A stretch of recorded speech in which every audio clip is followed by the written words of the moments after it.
ভারতের communist party মার্ক্সবাদী 24তম Malda জেলা সম্মেলন আগামী 15 এবং 16ই জানুয়ারি 2025 মালদা জেলার এই হবিবপুর ব্লকে অনুষ্ঠিত হবে।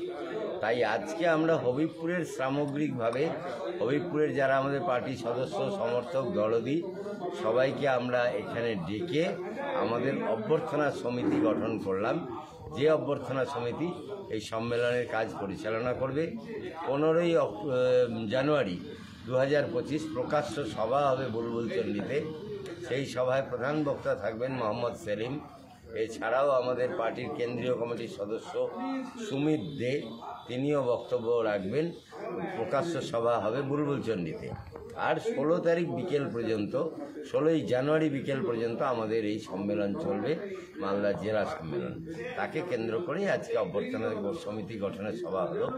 এই অভ্যর্থনা সমিতির সভাপতি হীরেন মুরারি, হবিবপুরের প্রবীণ নেতা, এবং সম্পাদক কৃষ্ণ চৌধুরী, আমাদের হবিবপুরের এরিয়া কমিটির সম্পাদক পার্টির কৃষ্ণ চৌধুরী, তিনি সম্পাদক। এছাড়াও একটা শক্তিশালী অভ্যর্থনা সমিতি অনেককে নিয়ে গঠিত হয়েছে, তারা এই সম্মেলনের কাজ পরিচালনা করবেন।